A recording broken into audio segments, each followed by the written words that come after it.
Is Spencer Strider the next Randy Johnson? It's Braves cast and it's Strider time. Strider The time. intro. Strider time. Okay. Hey, what's up? This is the Spencer Strider episode. Haven't you heard? He's the new rookie sensation. He looks kind of like Wyatt Earp from Tombstone. Also, just the Yeah. real Wyatt Earp. Or not Wyatt Earp. Sorry, let me do that one again. It was Doc Jones. Why am I? Doc Holliday. Okay, let me do this again. Still recording. Hey, it's the Spencer Strider episode. Haven't you heard? He's the new Ricky sensation. He looks kind of like Doc Holliday from Tombstone. Also, the real Doc Holliday. And he throws really freaking fast. And we're going to talk about him. So for No More Fielders, this is the Braves cast. Along with me is... Mitchell, aka Minsub, aka What Happened to Baseball. You can also find me at the Lefty Catcher and the House That Hank Built. House That Hank Built. Whenever I'm feeling really sad, I just lay on my couch and read articles on House That Hank Built. Whenever I'm really sad, I watch Sad Man Baseball. Almost You cried really on the treadmill today. don't want to date this episode, but if you haven't watched his video on Freddie Freeman yet, I recommend you get on that. I haven't seen it yet because I am extremely busy, but I know it's good because everything he makes is amazing. It's gold. He's great. So I wanted to start this episode on Spencer Strider with a bit of a hot take. It's already on the internet. I think Spencer Strider, and this is not to take away anything that Michael Harris did, but I think Spencer Strider should have won the Rookie of the Year. And I know the Rookie of the Year, too, is not that great of an honor. You have a lot of variance. Some years you can have Mike Trout and Bryce Harper win, and sometimes you can have Angel Baroa. But at the end of the day, it was the best rookie award. Michael Harris, fully deserving. Spencer Strider was actually one of the best pitchers in baseball after he entered the starting rotation. And I don't know if Braves fans really realize how good Strider was once he entered that rotation on May 30th. Or was it the 31st? It was After around May the 30th, time. It was around the time they started the win streak. That's all I remember. yeah. After May 30th, only Aaron Nola, Justin Verlander, Carlos Rodon, and Shohei Ohtani had more F4 than Strider. He outpitched Sandy Alcantara. He outpitched Max Fried. On the season, his FIP was 1.92. I told Cole off before we started recording this episode. I generally don't like watching pitchers pitch. And this is Braves pitchers. And this is nothing against them. I love Max Fried. I love Kyle Wright. Charlie Morton. I love our fifth starters. But there's something about watching pitching that I feel like, they can only give away the game. I will watch every single inning of Spencer Strider. I don't know how you feel about him, Cole. He's my new favorite. I mean, he's my new favorite pitcher, but by far. You mentioned the Randy Johnson comparison. He actually broke the record last year for fastest to reach 200 strikeouts, lowest amount of innings required to reach it. Period. Not just for a rookie, of all time. Dude's got elite stuff. He's, I remember when Mike Foltynewicz came, and that's maybe a name that triggers a few Braves fans, myself included. When he came up in 2019, he sported very similar stuff to what we see from Strider. A high 90s fastball, a decent slider. He couldn't locate it though. He just kind of threw it, and wherever it landed, it landed. Strider has what I would say pinpoint precision. Obviously, he's still a young pitcher, and isn't fully refined yet, but he's one of those guys that, he looks like almost a complete package at his age. And I think, there's so many guys out there, so many pitchers that seem like flashes in the pan. We'll talk about Kyle Wright later, and I know we both have our own opinions on him, who, you see them and you're like, it was a fluke, they got lucky. just the league hasn't caught up to him yet. Strider isn't one of those guys, in my opinion. He is nasty, and he's only going to get better from here. He sports a devastating fastball. Dare I say, one of the best fastballs in the game. Tops out, I believe, 101 miles per hour. I don't know. I can't really see it, honestly. Just Not thinking hitters. Now you see it, now you don't. He sports a decent slider. And I know you have a whole point on it with, no pitch exists in a vacuum. Also threw a changeup like 2 times last year, so I guess he has that. It's still a work do it a lot in against progress. the Diamondbacks, and then just put it in his back pocket after that. But really proves that, you don't need a lot to succeed. You just need to craft what you do have. Also, just gonna say this because I am the, trying to be the music guy. He is a complete music nerd, which I love. Watch the Foolish Bailey video. Foolish Bailey video. Ranking the strokes. I cannot believe that Foolish Bailey. If you guys don't know Foolish Baseball, Foolish Bailey, you have to watch him. But Foolish Bailey is the second channel, and it's a variety of things that he posts on that. But sometimes, he interviews a player, and the entire episode, Strider doesn't talk about pitching at all. He just talks about the strokes. It's a great episode. I was in heaven watching that. I thought it was so cool. Like, I mean, he name dropped car seat headrests. It's like they're kind of a normie pick at this point, but it still was just cool to see somebody like Spencer Strider name drop them. And yeah, it was a special moment for me.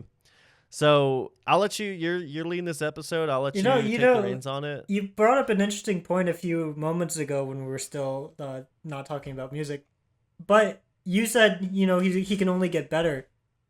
But as much of a Strider fan as I am, what is better? I think he's the thing that's better is Bob Gibson territory. Strider, for more mind-blowing stats, he had a 38.3% K rate. His K rate did not decline once he entered the rotation. It's the third highest by a starter in a single season with at least 100 innings, behind only Garrett Cole in 2019 and Chris Sale in 2018. He had that sub-2 FIP. His walk rate was high when he was in the bullpen. It started declining once he entered the rotation. He created a record. Cole mentioned that he was the quickest by an inning basis to 200 strikeouts. He also just created a record out of thin air. No pitcher had ever done this before, to strike out 200 batters in the season without allowing 100 hits.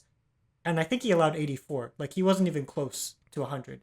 He probably could have started those final 2 games and still created that record out of thin air. And the craziest thing to me about Strider is that the pitch repertoire that he has, that fastball, that slider, that changeup, it didn't exist when he was a college pitcher. He had a freshman year at Clemson, then he had Tommy John, and then he had a 14-inning sample in 2020 before the season got canceled. He was drafted in the 4th round, no minor leagues, and then in 2021 he blazed through the minor league system, going from Class A Augusta all the way to the major leagues. Funnily enough, he didn't strike out a batter in 2021 with the Braves. I think that's hilarious. So it's permanently etched there in history that Spencer Strider had a 0 K rate in 2021 in the major leagues. I forget that he pitched for the Braves in 2021. It's the beard. He was a September call-up to end all September call-ups. It just, I guess I was sleeping that day where he made his Braves debut. It would be more laughable if Dylan Lee also didn't turn into a really great pitcher last year. But back in September of 2021, the Braves were deciding between Dylan Lee and Spencer Strider for the playoff bullpen. So they called them both up. They both got a few innings in 2021. And then Dylan Lee was the final guy. He got the World Series start. What can you say? What can you say? In an alternate I'm thinking of the universe, reality. I'm just thinking that alternate reality where Spencer Strider started in the World Series in 2021. Could you imagine? I don't know what that start would have looked like. I mean, it could have been the best thing ever. He could have just like completely imploded, we'll never know. But I'm just so interested in. Braves I'm fans, like yeah, there I'm in is an awe. alternate universe where that exists, where Spencer Strider started either Game 3 or Game 4 or of the World Series, or Game 4 or Game 5 of the World Series. Um, but yeah, as it goes, you know, we expect younger players to get better. You know, Ronald Acuna was much better in 2019 than he was in 2020 or 2018. You know, Dansby Swanson had a long arc, and these are position players. But then Kyle Wright, you know, it took him 4 years to figure it out at the major league level. Spencer Strider kind of, you know, he had his 2 inning cup of coffee in the major leagues in 2021, and then he just took off. You throw out the name like Randy Johnson, and you know that whole is he the next Randy Johnson, and it almost seems like a joke to be talking about a guy who has essentially one big league season under his belt. But if you compare the numbers, he's basically doing Randy Johnson. He's basically Jacob DeGromming it, but younger. And I don't know. I just don't know how much better he can get. He can continue to strike out batters at a high rate, continue to limit home runs at a high or a low rate, I guess in that sense, and he can lower his walk rate. But at that point, you're looking at a pitcher with a like a what, a 1.5 FIP. Yeah, I mean, Does that even exist? what I'm seeing is with the starts is that um he didn't really pitch super deep into the games, whatever that means nowadays. I mean, really, he would go into the sixth inning. He went 8 innings against Colorado in that 16 strikeout game. That was really, I That think, was what. the best pitching game I've ever seen. Yeah, The 16K game. that was I think what put Spencer Strider on the map nationally. That's what really got the whole world drumming up. The type of pitcher this guy can become. Like obviously as Braves fans, like we knew. Um, I see he went to the seventh inning against the Phillies on August 2nd. So I think he can ramp up a bit more. Obviously, he's one time Tommy John haver. You don't want to push him too hard. I think like in terms of innings, I think like again, like I said with Charlie Morton, 150, I'm good with. But you would like to see him pitch a little bit deeper into games. I mean, he didn't go into the sixth inning until late June. Well, he didn't finish the sixth inning until late June last year. So ramping up, I think he can, pitch deeper into games. And then what you said, limiting homers, limiting his walks. He had a couple blow up starts. He had one against the Giants, another one against the Nationals. I think it was pre Juan Soto trade, to be fair, but The Nationals or the Giants blow up start was really weird because Austin Wynn hit like a 3-1 homer that barely cleared the fence, and there yeah, yeah, I think he had two starts against the Giants where they just babbipped him to death. yeah, Um, but aside from that, I don't think I've ever been more excited about a pitcher going into a season. And yeah, I was stoked for Michael Soroka now, and in 2018 when he got called up, in 2019 when he had his full season. Max Fried once he turned it around in 2020, 2021. And I guess why stop there? I mean, Max Fried will have his own episode, but Max Fried, you might forget, but he was the Cy Young runner-up last season. But Strider is just a different animal. I don't think I've ever seen a pitcher like him. This is what I envision, a Roger Clemens, a Randy Johnson. We see it. We thank God he's out of the division now, but we kind of saw it with Jacob DeGrom when he would light up the Braves, and we'd celebrate when the Braves scored one run. That is kind of like Spencer Strider is to opposing teams. If you go against, you had that bad division series start that, he was hurt. He was hurt. he was Straight up, hurt. he should not He have was been pitching throwing that. 94. He Yeah, probably shouldn't have been pitching in the fourth inning. yeah, But aside from that, he was striking out 10 batters a game, 6 innings in. Uh, I agree with Cole. I agree with you, Cole, that he can stretch out a little longer. I do wonder how possible that is because he's such a strikeout heavy pitcher. And I guess now was a good time to talk about his pitch repertoire. So he throws a four seam fastball, he throws a slider, and he throws a changeup. None of these pitches were in his repertoire when he was at Clemson. I don't know why, but he was throwing a two-seam fastball instead of a four-seam fastball. He had a weird curveball. He had a sinker or something or other. He got Tommy John. He completely changed his pitch repertoire. He got drafted, and then he shot up to the major leagues. His fastball is probably.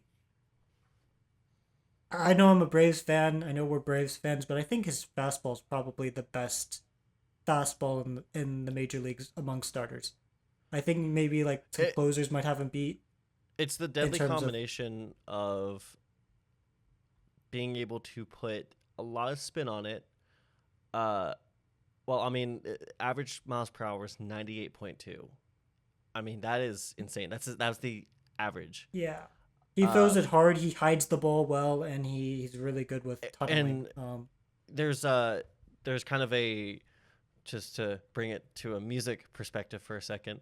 Um, there's a kind of a method for telling if somebody's a seasoned drummer or not, based on looking at their drum head. And you want their, where the paint starts chipping, like where they're hitting the sticks, to be the size of like a quarter. Basically, it means that they're hitting consistently the same spots. Obviously pitching is a different art than that, but if you look at his heat map, I mean, he has it so precisely, like down the line. I mean, he's able to like put it wherever he wants to, seemingly, and that's something we've seen previous starters in Braves history struggle with. I mentioned Mike Foltynewicz earlier. That's what I think what separates him from the average flamethrower, is just that pinpoint control. Because if you're able to harness that and then break out the slider as your put away pitch, I mean, it's just like, you're not.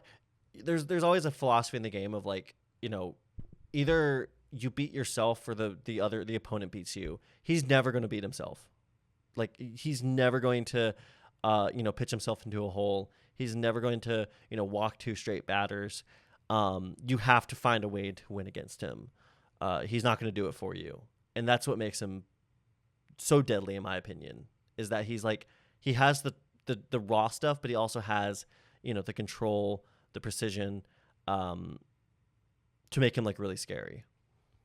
And yeah, here's something I think that supports your argument too, that he's only getting better. Is that if you looked at his slider in isolation, it's not that good of a slider. It's pretty mid. Yeah. Like by just like the movement on it, he doesn't put a like the most spin on it. It doesn't move a crazy amount. It's not like a Charlie Morton curveball. Yeah. But Charlie when Moon's you got pair it with a a better fastball, slider than Strider. yeah, hot take.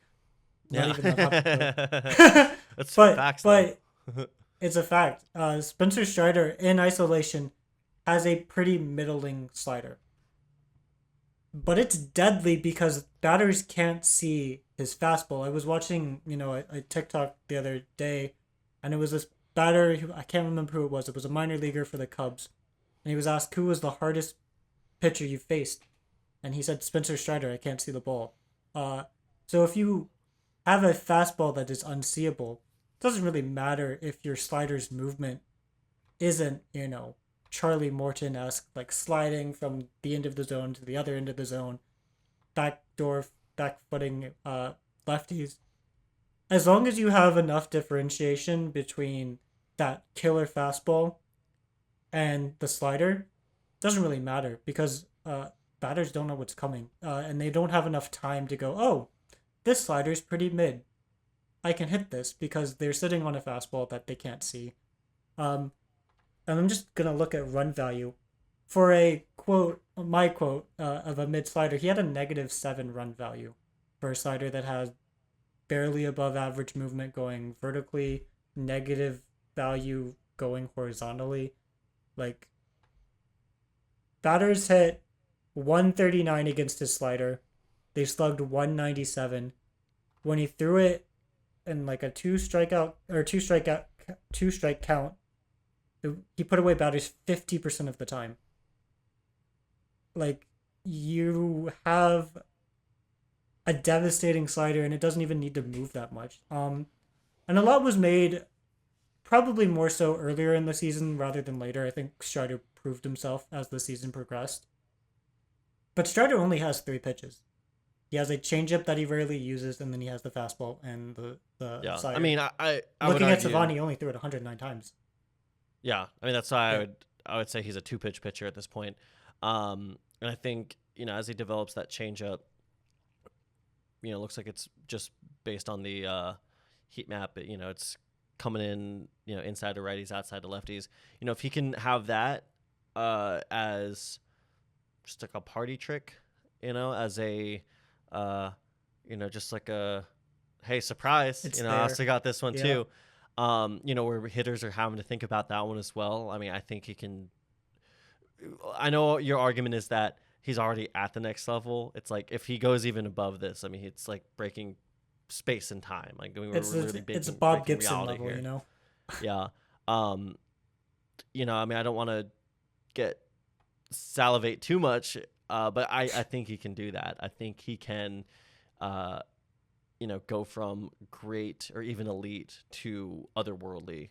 So, If you listen to Strider, he's not here by accident. He's not a guy who like threw very hard and kind of just flamed through his way to the major leagues. He's a very methodical pitcher. I realize the Braves get a lot of like, and like maybe this is just a bias because obviously we follow the team more closely than we do other teams. I realize the Braves happen to get a lot of students of the game, and what I mean by that is people who understand the metaphysical aspect of baseball and really the nuances of the game. Mike Soroka, Freddie Freeman. So, and add Spencer Strider to that list. I have it. We'll introduce that in the Matt Olson episode. I did buy it. I just gotta find a label for it. But yeah, as we're wrapping up here, do you have an over under for Spencer Strider? Let's do an over under of 300 strikeouts. 300? I'm gonna 300. I was gonna say like 270 or 250. 300? I'm gonna say under. 300. 300's I mean 300 is still a lot. Like that. Not only do you 300 have to, is a ton of strikeouts. And he's probably not pitching 230 innings, but he has such a high strikeout rate. Like he strikes out 38% of the batters he faces. We in our last episode, we talked about Charlie Morton. We were going, wow, he has a high strikeout rate. Strider's strikeout rate is 10% higher, or 10 percentage points higher than Charlie Morton. And we were talking about, Morton being a high strikeout pitcher.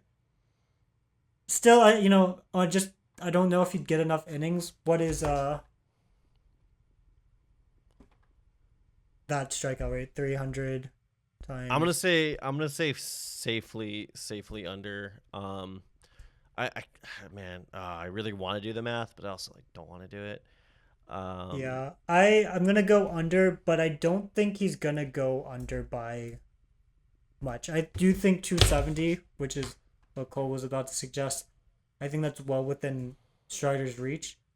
I think there is a world in which he does hit 300 Ks, but we're talking about, I mean, we didn't get into projections like Zips projections, but Zips has such a hard time projecting Strider because he has no years of data. Yeah. They think he's only going to pitch 122 innings, but That's I not think gonna happen. with Strider, that's not going to happen. Yeah. Unless he gets hurt, which could happen too. I mean, injuries to pitchers happen all the time. I'm just going to pretend that option doesn't exist for Strider, unless it does. But yeah, I think 270. I think under is a safe bet. But I mean, I don't think I'd be shocked if Strider was the fastest pitcher to 300 Ks. That would be. I'm foaming at the mouth thinking of that, and I think it can happen. I mean, look, we have to understand. I mean, dude's 20, going into his 24-year-old season. 24, yeah. Yeah, he's got a lot of career ahead of him. And he did sign an extension with the Braves, which means he has. He also changed his number. I'm still 99. checking MLB.com for that 99 jersey. I don't buy jerseys, but I'm still gotta support a wild thing. Yeah, I might DHgate that jersey because I have the DHgate Michael Harris jersey. Match them, Rookie of the Year, co-champions. But awesome. So wrapping up here, my song for Spencer Strider. I actually forgot what song I picked. So Looks like you have a stroke song.